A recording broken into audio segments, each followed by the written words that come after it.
And it continues from there. So, Yada, yada, yada. Again, this is the perk of joining us on the stream, by the way. You can also watch this trailer as it unfolds. But as you might imagine, we've got our romantic protagonists, I suppose. And in this case, the unexpected age gap as well is a part of the storyline here.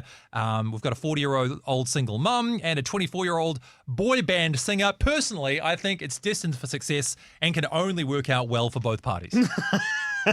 Well, in a rom-com context, I think you're right. In a real-world context? I don't know. Like, I feel like cynicism maybe has taken its toll on us, and they might agree at the end of it that, we're in different stages of our life. This isn't Notting Hill, where the two unlikely two come together. We're talking about Hugh Grant, Julia Roberts here, and then they all make it work. In this case, I think they just come to grow and realize that actually the real romance was the friends they made along the way. That's quite indicative, Trending actually. with Andrew Curtis. Sorry, mate, we've got to move on. That's all right. We've got to move on. We can't keep talking about Anne Hathaway all afternoon. I'd love to keep talking about Anne Hathaway. Would you? She's amazing. Is she? When you grow up, do you want to be like Anne Hathaway? You're right. We've got to move on. Yeah, we're going to move on. So let's move then to Friday, everybody. These are the most popular news stories in the country as determined by the searches of people just like you. And so also a big welcome to the chat as well, those of you who are joining us on the live stream. Because remember, not just watching this show, not just listening, you can watch it live as we do what we do in studio. So head along to YouTube or to Facebook and you can watch us. Let us know what's going on in your world. And maybe give us a shout out too. Let us know where you are in the country. That's right. So you can get in touch the classic way, 8168 with the keyword REMA via the text. We'd love to hear from you. But of course, you can comment on those streams. We've actually got Luke who just commented saying, good to see you guys streaming again. So obviously he is enjoying the trending stream. Good stuff, Luke. Great to have you with us, mate. So why don't you guys jump in and keep Luke company right now as well as we move along with Friday's Number 3 news story. Now, this is certainly a turn from our last discussion here because there were some rather unfortunate events in regards to crime, law and order in this country over the last week. Now, on Friday, the number 3 news story coming to us from Mount Maunganui, and this is to do with the Bayfair Mall. That was the number 3 search term, but not for the best of reasons, Josh. No, so allegedly an attack, girl seen lying on the ground in a pool of blood is the headline, which certainly is shocking and may also describe as to why it was such a trending headline, drawing a lot of clicks. Exactly. And then that was bad enough. But of course, Monday brought its own news headline, and this one has a story that's unfolded over the last few days as well. And that is regarding the number 5 search term in the country on Monday. And that was Ponsonby Road shooting. So in this case, the story talks about a man on the run.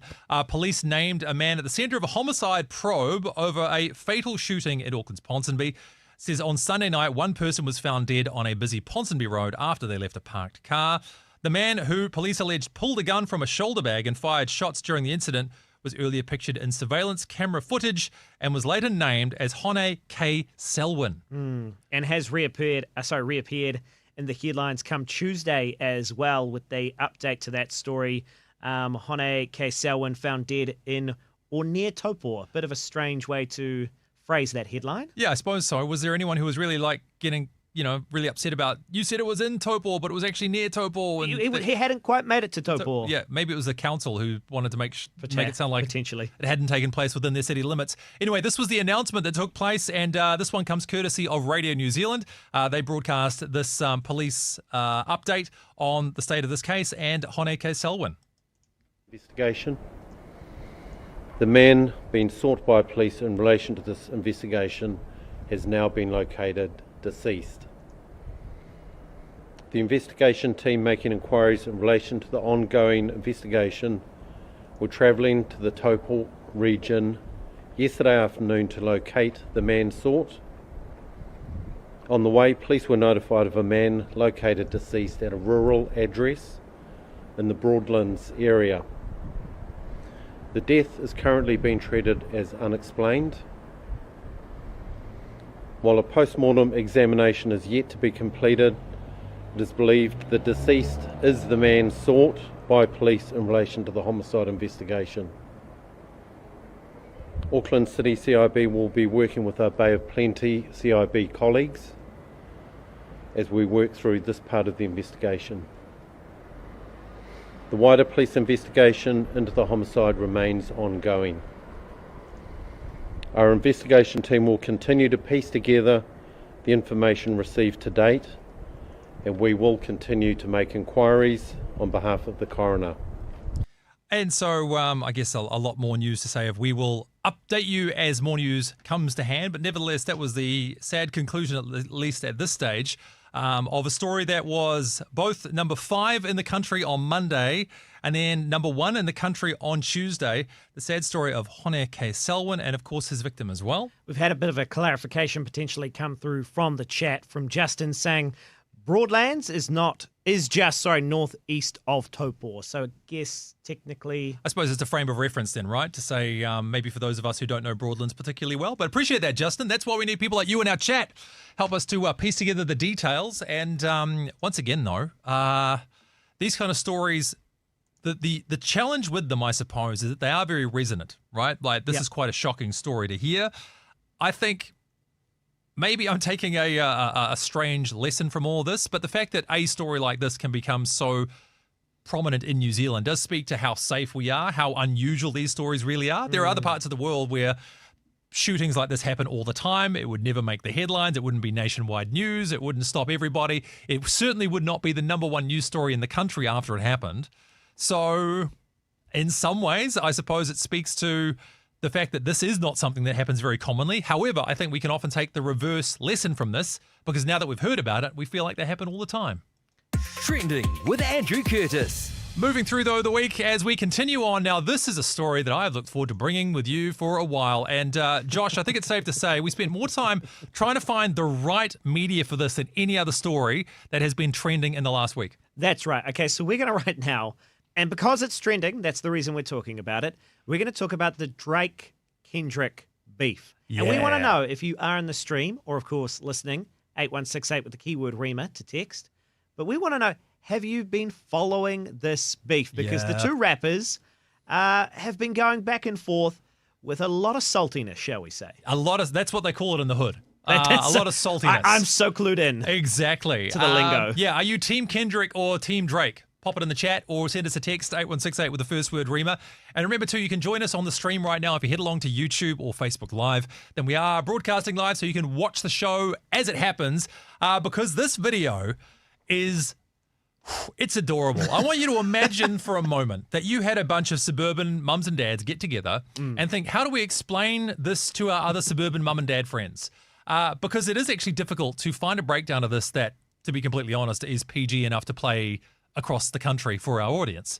So we went looking and we managed to find this one via CTV News. So ladies and gentlemen, for your viewing pleasure, and because it was the number 2 news story in the country on Saturday, let's get a bit of an update on this Drake and Kendrick Lamar beef. The rap feud between Drake and Kendrick Lamar is again dominating the internet. The beef between the two had been fairly dormant for the past several years, but it's heated up again. The two trading increasingly bitter diss tracks, some with serious allegations. They've also roped in a few other rappers. Here's CTV's Adrian Gabriel.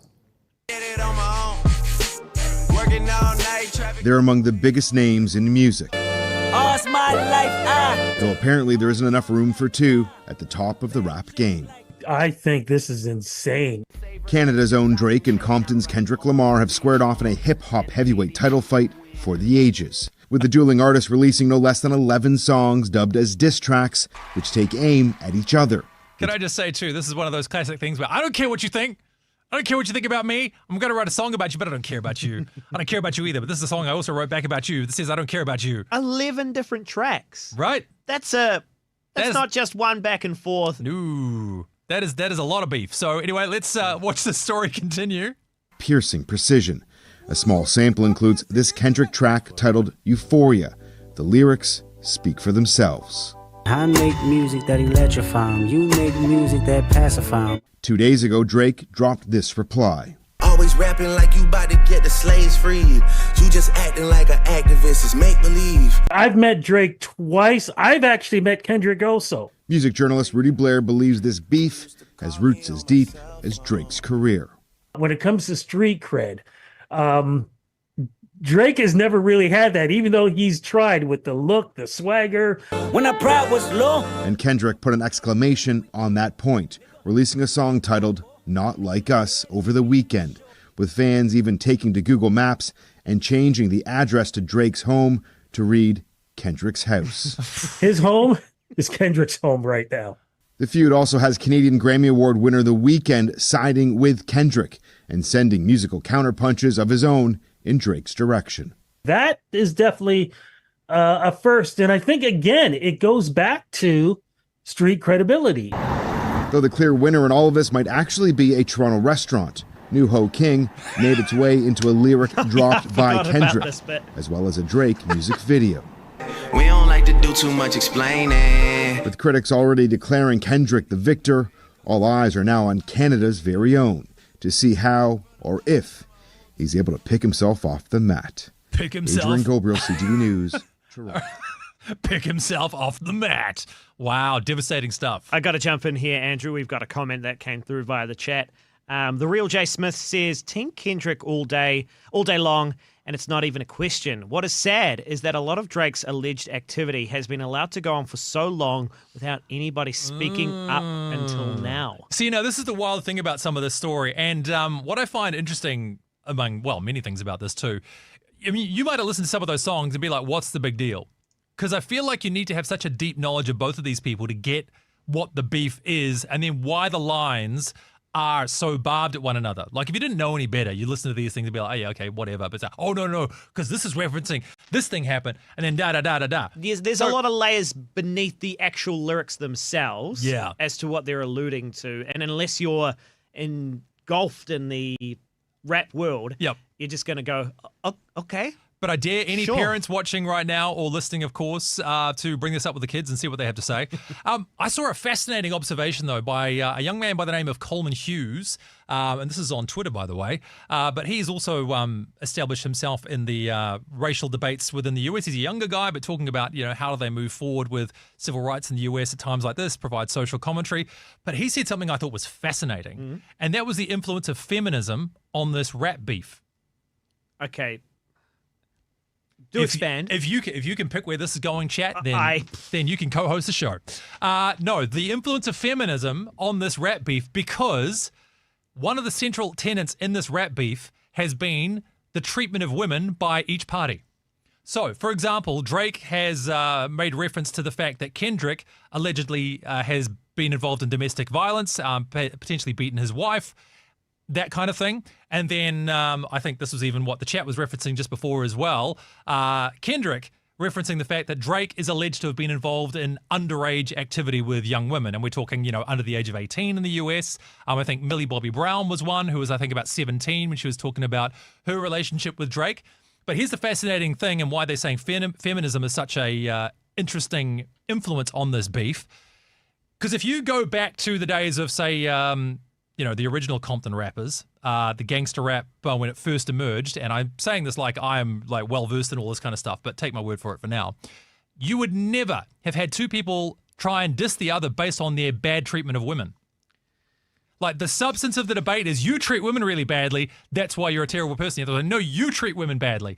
That was not a thing. I mean, in fact, if anything, the big concern, and if you want to look up a fascinating story as a side note, by the way, look up Dionne Warwick and Snoop Dogg.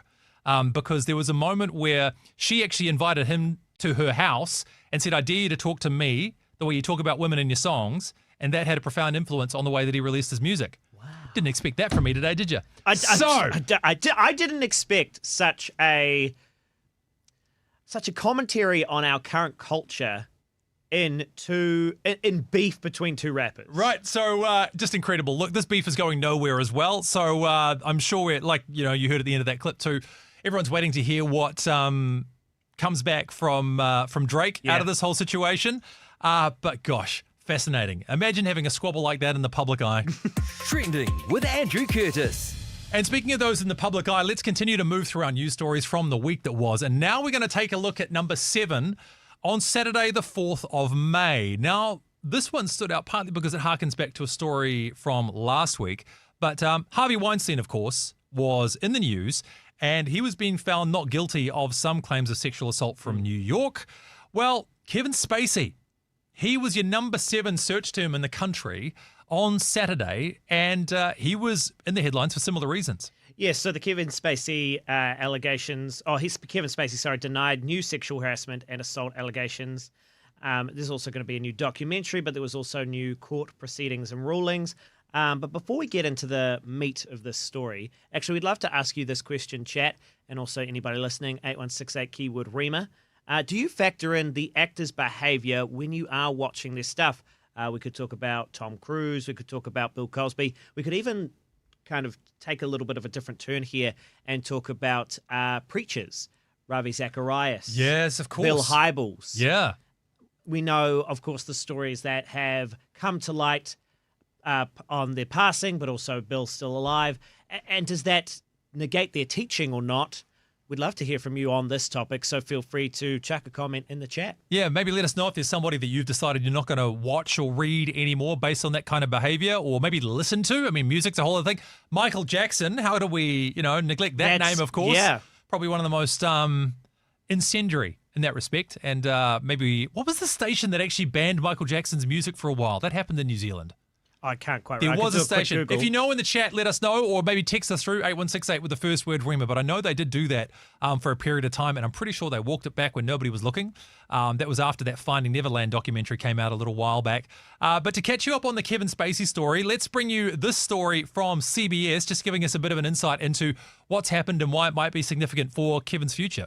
Actor Kevin Spacey has been found not guilty on the charges against him in a London court this morning. He was facing several counts of sexual assault and other related charges. CBS News reporter Haley Ott is following this from London for us. Haley, good morning. It's good to see you. What more can you tell us? Good morning, Anne-Marie. Yes, Kevin Spacey was facing 9 charges relating to different types of sexual offenses. 7 of those were for sexual assault. 2 were more serious crimes. And as you said, he's been found not guilty on all charges. What's interesting is potentially the consequences could have been really serious for Spacey if he'd been found guilty of some of these charges. 2 of them had very severe sentences potentially associated with them. One had a life sentence, which in the UK is 25 years. So this is a big deal that Spacey has been found not guilty on everything. And so, what does this mean for Spacey? Is this sort of the end of any courtroom wrangling he'll have to deal with? Well, this trial's been going on for a few weeks in the UK. It was a criminal trial, and Spacey's been showing up to court every day. He's been here technically on bail. So now that he's been found not guilty, that's done. He's free to go. How big of a deal was this? Was this a particularly high-profile trial? I don't think we got a ton of coverage on this side of the pond. Yeah, I think that's because it's been going on for a long time, and sometimes the UK judicial system can feel a bit impenetrable when you're far away. But this is a big deal. Kevin Spacey, A, he's a Hollywood actor, so he's very famous. But B, he's a huge figure in the United Kingdom. He was a big part of theater here. He was the head of a really prominent theater for a very long time. And 9 counts of sexual assault for anybody who was such a major cultural figure is a very significant thing. And so this trial has been watched very closely by the media here, and the result is significant also for Spacey himself, who previously has said that if he was cleared of all charges, he would try to relaunch his acting career, which has obviously been waylaid by these accusations. Right. So there's more to this story as well. If you want to watch the full thing, you can head along to CBS News. And again, the headline on that one, Kevin Spacey denies new sexual harassment and assault allegations to be aired in a documentary. But coming back to one of the comments that was made at the very start of this, and it does make for a rather murky discussion, but it talked at the start that he was potentially facing some very severe consequences. Some could argue he's already faced pretty severe consequences in terms of the court of public opinion. And so, you asked this question, Josh, and again, chat, you're welcome to let us know your thoughts on this one. If you're watching via the YouTube or if you are with us on Facebook Live, even texting through 8168 with the first word REMA, do these actors' behaviours affect whether or not you watch their material? But also, I thought it's interesting to discuss how these trials are covered in the media. And is there a right way or a wrong way to do this sort of thing? Because, of course, you know, in this particular case, Spacey was cleared, but these charges go back quite a long way. It's been a number of years. And in many cases, of course, the damage has already been done. In fact, I've heard before, not just specifically for this kind of a trial, but for a lot of criminal proceedings, the process is the punishment. The process is the punishment. So in other words, by forcing people to go through a certain court proceeding, that is the punishment in and of itself. Now, here's the question for you, and I'm coming up with this while I'm talking to you guys right now, so let us know your thoughts on this one. But we have things like name suppression, right, for court trials that are going on at the time. Should that be all-encompassing for all criminal proceedings? Only from the point of view that until somebody has been found guilty, I don't see how public discussion of an ill-informed matter assists in the process in any way whatsoever. Innocent until proven guilty. Exactly, right? We did have somebody, once again, the real Jay Smith, get in touch via the chat. Harkening back to the first question, the question of the art and the artist. Tough one. It's if the art had an impact before the artist was found to be less than desirable, then the impact has already been. So does that matter? Yeah, interesting, isn't it? Or, I mean, here's the thing, though. Were they engaging in that behavior while their initial impact was being made? Because, I mean, this kind of comes back to that Ravi Zacharias discussion, right? There's a period of time where he was clearly putting out a lot of content that was helping a lot of people while he was also preying on those who were vulnerable. So even though, you know, you might say, well, you know, that the impact of this stuff came out kind of later on, the behavior was still going on, you know, before that. Yeah, it seems very, dare I say, non-Christian. I think so. I think it's quite non-Christian to behave like that. Yes, I think you can say that quite comfortably. No. What I would say would be of our reaction to divorce the content from the individual. From the character, yeah. So interesting discussion anyway, but of course that's why these things continue and why people like Kevin Spacey end up at number 7 in your trending headlines for last week. That was on the 4th of May, this Saturday. Kevin Spacey was in there at number 7. Trending with Andrew Curtis. Let's move ahead then to Monday, shall we? As the week marches along, and sad news for Lord of the Rings fans, as Bernard Hill passed away at the age of 79, and it wasn't too long ago. 79 was old age, but these days it kind of feels a bit young, doesn't it? Now, if you're not familiar with Bernard Hill, he is, you should be familiar, by the way, with the Lord of the Rings. Goodness sake. You'll know King Theoden. He was the actor that played that iconic role and certainly delivered one of the standout performances for at least the Two Towers, I would say. That's right. So the second of the films, if you're not very good with names and places, just think the king of the place with the horses.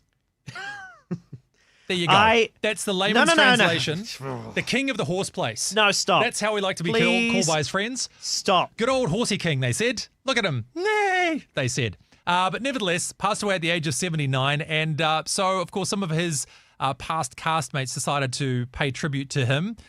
Though this quote traumatized me deeply. As the cast remembered Bernard Hill, the quote was, "Don't think anyone spoke Tolkien's words as great." Don't think anyone spoke Tolkien's words as great. Proving that you were in the Lord of the Rings, but the Lord of the Rings was not in you. This is, however, something that was uttered from the stage as for the four hobbits got together. I don't know if they officially call themselves that, but nevertheless. I think they do, to be honest. Yeah, fair enough. 2 of them have a podcast together. Did you know that? That's true. Yes, I did know that. Billy Boyd and the other one. Yeah. I feel bad. Not Elijah Wood or the Sean 2 Astin. lesser hobbits. Exactly. The guys, there's 2 tiers of hobbits, and they are sadly... Merry and Pippin. That's exactly it. We don't know the third guy's name. It's been scrubbed from our brains. Nevertheless, this is what they had to say in paying tribute to him. So we lost a member of our family this morning. Bernard Hill passed, King Theoden, and so we just want to take a moment before we walk off the stage to honor him. He was supposed to be here. He was supposed to be here today and yesterday. So we love him. He was intrepid. He was funny. He's gruff. He's irascible. Ooh, that's a great word. Beautiful. We just we were watching it actually, I think, and we were talking about the movies, and I said to Dom, I don't think anyone spoke Tolkien's words as great as Bernard did.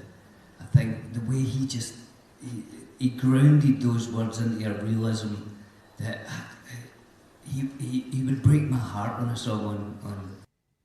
So anyway, more comments I'm sure to be found online if you have a look at those who are paying tribute. But still, nobody spoke his words as great, Josh. No, I mean, I would agree. Maybe not with how it was communicated, but with what was communicated. Am I just needlessly finding fault with this? Is this everything wrong with the media these days? Am I using a bully boy pulpit to pull down an otherwise heartwarming moment? You be the judge. Trending with Andrew Curtis. Now, to just quickly harken back, sorry, Andrew, to the previous story, because we did get a comment in chat from Shell, who said, love comments and feedback. Thank you, Rima. Kevin Spacey being innocent. Was somebody out to dent his career and the media in it for the ride?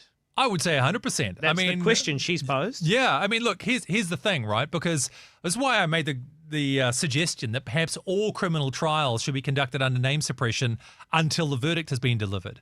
Only because speculation doesn't really assist anybody. If the person is innocent, then we don't want anything that could be put out in the media that could lead to a wrong guilty verdict, and vice versa. If the person is guilty, sometimes people are able to manipulate a narrative in another context.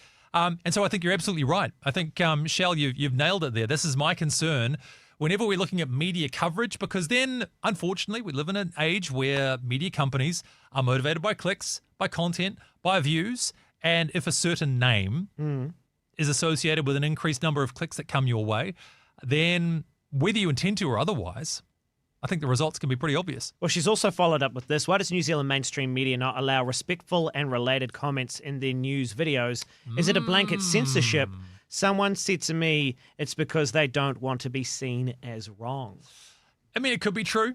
I think it's very difficult. I mean, look, in the online space, and again, Shell, thanks for your thoughts on that. And that's why you're always welcome to join us in the chat. You can do this if you head along to YouTube or Facebook Live and let us know what you think about the topics that we are discussing. There is a certain dimension of online discussion as well that when it's separated from a face-to-face environment, things can get nasty pretty quick. Now, sometimes there is, you can call it an agenda if you want. You can call it a bias. You can call it even a particular worldview. I would say, look, for example, even looking at Rima, as much as we want to try and maintain our a position of neutrality and unbiased coverage as much as we can, if, for example, there was a lot of profanity in our chat, we might censor that. Now, technically, should we do it? It's not illegal. Or there might be comments that are made about at people that we just think are not constructive. We're going to make a judgment call on that as well. So all to say, I think these things are a little more complex than maybe we can approach. I think a lot of those in the news media, then you might disagree with this as well, and you're welcome to send your thoughts through, intend to be as neutral and fair as they can. Often we don't even see our own biases. Everyone else is biased except for me. So, that can get in the way of these kind of discussions. But look, here's the great thing, at least for trending, at least for now, and we appreciate those who've already chimed in. You're always welcome to join us, whether or not you do it via the YouTube or Facebook streams, or, of course, you can do it by texting us the good old-fashioned way, 8168 with the first word, Rima. Let's continue our march through the trending topics, because this next one's going to be a doozy.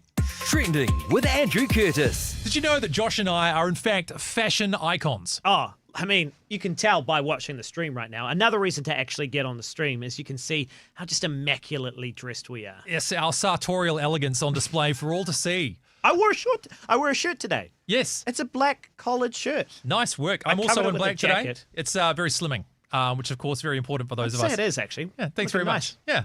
Well, look, the reason we bring this up is because number one in the country on Monday was the Met Gala. The Met Gala. And this is a funny old event that happens once a year. And my goodness, does it bring out some of the most remarkable outfits. But there's something weird about it too. That I can't quite... I know we're fashion icons and we're so Naturally entrenched in this realm. Yeah. But I've got to say, it perplexes me, the Met Gala, that is for sure. But to you watching right now and to you listening as well, did you have any sort of overview of the Met Gala? Yeah. And therefore, did you have a best dressed as well? We would love to hear from you. 8168 with the keyword Rima via the text, or of course, just chuck a comment down in the chat. Exactly. So let us know, was there someone in particular that you thought we should take a look at? But this is a great opportunity. If you haven't already joined us live on the stream for this show, then this is your moment, because Josh, you and I are about to go through some of the outfits. and just provide our expert opinion on some of these. So once again, if you head along to the Rima Facebook page, in fact, probably the easiest thing to do, if you go to rima.co.nz, there's a socials button on the side. You can click through either to Facebook or to YouTube from there and watch the show. But Josh, without further ado, I think we kind of need to start going through some of these outfits and provide our thoughts on the quality thereof. Go for it. Are you ready for this? Yes. So now, what do we know about the overall theme for this year? Okay, so the overall theme for this year was The Garden of Time, taking its name from the 1962 short film by English writer J.G. Ballard. I was going to say, obviously, because we all know this. Sorry, carry on. Can you imagine, by the way, if I was like, I'm going to have a fancy dress party? Yep. Andrew, you're invited. Yes. What's the theme? Well, of course, you know the 1962 short film by English writer J.G. Ballard. Yes, The Garden of Time. That's, you know what, you've put your finger on it right there with the pretentiousness of this kind of event. You know, none of these people have seen this book. Not a single one of these people. They all had to before go this do research. Had no idea. A short story that no shot. Any of these clowns had anything to do with this thing. And then they're turning, oh yeah, we thought this was a great homage to this thing that obviously... The garden. Of time, which is so great. So anyway, anything else? Well, there was a lot of moody, dark florals, a lot of symbolism reflected in the fleeting nature of time. Oh, wow. So profound. I know. So profound. All right, let's take a look at some of these outfits that came through. So here we go. Who do we have here? This is Aotearoa in a... I'm not even going to try with that name, but okay. I mean, that's beautiful. That's kind of beautiful. I don't have a problem so with that. out there. So describe for those listening. Okay, so we're looking at a full-length shoulderless. Is that the right way to describe that? Off the shoulder? Off the shoulder, thank you. Dress, but it does have this floral motif. Kind of goes from white at the top down to a more coloured flower pattern as the dress continues. But it's quite nice. It's quite good. I don't. Okay, could you see a normal human wearing that? Yeah, actually, I could. You could? Okay. I could. You've had a check come through, haven't you? I have had a check come then. through. You know who it's come through from. Go on then. It's from your wife. Yep. She said Zendaya best dressed, hands down. She is not one, but she had not one, but two outfits that nailed the brief and looked absolutely stunning. Well, I have a feeling, because we are going through the Vanity Fair article on this too, that there will certainly have an opportunity to look at Zendaya's outfit in just a sec. But I mean, overall, I would say this first one we're looking at here, that's not bad. Yeah, I like it. Yeah, it's pretty good. Okay, moving on then to this outfit now from, is that Carey Mulligan? Ellie Fanning. There you go. And that's not doing it for me. No, you know the question you asked previously? Yep. Which was, could you see a normal person wearing that? Sure. Absolutely not. No chance? Could you... She looks like... It looks glassy. It looks like it's quite rigid. And... that's true. It looks like it's been wrapped in some kind of industrial cling film. But then there's also these kind of bird motifs coming off the shoulder here. So hold on, you say bird motifs. There's literal. I mean, they're not actual birds, but they're shaped as birds coming off her shoulder. It's not like a pattern of birds. That's true. It's actually almost like somebody has got a model bird, like a plastic sculpted mold of a bird, and then stuck it to each shoulder. So, it's a no from me. No, sorry. Man, these guys are going to be devastated to realize we didn't like their outfits. Once they get our reviews. Okay, this guy. Okay, I have a specific thought on this one. Okay, so do you want to describe what we're looking at here? Josh O'Connor here in Loewe. Well, he's got the classic coat and tails on, you know, the tux with the tails. The tails, however, are very long, and it just says to me, Bugs Bunny. True. And then have you noticed what he's wearing his footwear? Are they gumboots? No, worse. What? Oh, are they Crocs? They are Crocs. He's wearing floral Crocs. Two things. First up, if you wear a black suit to this kind of event, as a man, you need to be slapped. Like, what are you doing? Ooh. What are you doing? Look, this event, we've already seen a couple of the outfits from the women, even though one of them we didn't like so much, made an effort, something different. And then you turn up in a black suit and go, ooh, but I have long tails. Disgraceful. Let's move on. What have we got here now from Hari Neff? H&M. Oh, there you go. Maybe you can buy this in your local H&M. Get this for the missus. A nice dress. It's just maybe lacks a little something for the Met Gala, though, do you think? Yeah, I guess. But this is the thing, right? We're just looking for the sensational and just plain stupid, but it is the really. sensational, though. That's what this entire that's the brand for this. So, okay, we're not overly thrilled with that one. A little bit shinier here from Kiki Palmer in a Marc Jacobs outfit. I mean, that's kind of more striking. I appreciate that that's doing something a little bit different. How does that to you fit the theme, though? Ooh, good The point. Garden of Time. Because in the garden, sometimes you find shiny gold. I don't know. Actually, that's a good point. It's No. like how would you describe? It's like gold. Ooh, hello. Now, this is cool. This is cool. Now, this is Gigi Hadid we're looking at now in a Tom Brown outfit. But that's pretty cool. If you want to look this one up, by the way, this is on the Vanity Fair article. And this is all because, of course, the Met Gala was the #1 news story in the country on Monday. But that's got some old world glam about it. It's got kind of a garden floral motif going on. But that's cool. That fits the theme. Yeah, absolutely. Much more. By the way, if you agree or disagree, throw your thoughts up in the chat as well. We'd love to know as we work through these outfits. Probably got time for a couple more. This is not looking good. Boring dude in a black jacket with white pants. And a radish. Boo! Boo to who are you? Mike Faced? You better be glad I don't know who you are. Is that Sarah Jessica Parker in this next one? I think so. Hiding behind that hat? I mean, again, the bag's interesting. I don't mind the bag. I like the bag is like lantern-esque. Exactly. But otherwise, no, not doing it for me. Let's make sure oh, hello, look at this guy. That's the weekend, You know right? what? Well played to, who are we looking at here? Bad Bunny. Get out of town. Bad Bunny. Imagine you could call yourself anything and you call yourself Bad Bunny. I can't wait for the debrief you're going to have with your wife when you get home about this. Who Yeah. who is somebody who actually knows what she's talking about in this regard. So we're doing okay. But look, at least the guy's done something different. Like I approve. Yeah. Could I pull that off? Probably not. And here we go. To wrap us up, here's the Zendaya look. I mean, this woman is made to be a model. If she wasn't a TV star or movie star, you look a little bit shocked though. A little bit stunned. You okay with what you're looking at right now?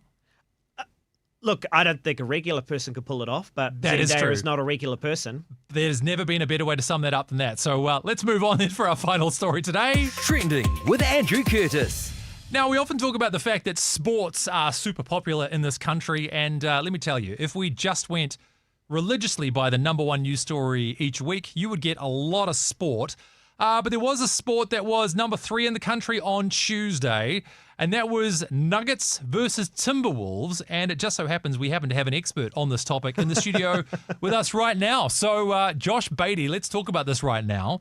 Why do we care about the Nuggets and Timberwolves right now? I'm just showing the stream at the How moment. dare you stream this while we are doing a I'm show? streaming while streaming. Humble. We're going to have words, you and I. The Celtics. Head in the game, buddy. Get your head in the game. It's current affairs. I'm making sure to stay up to date. Ooh. Does that- Anyway, sorry.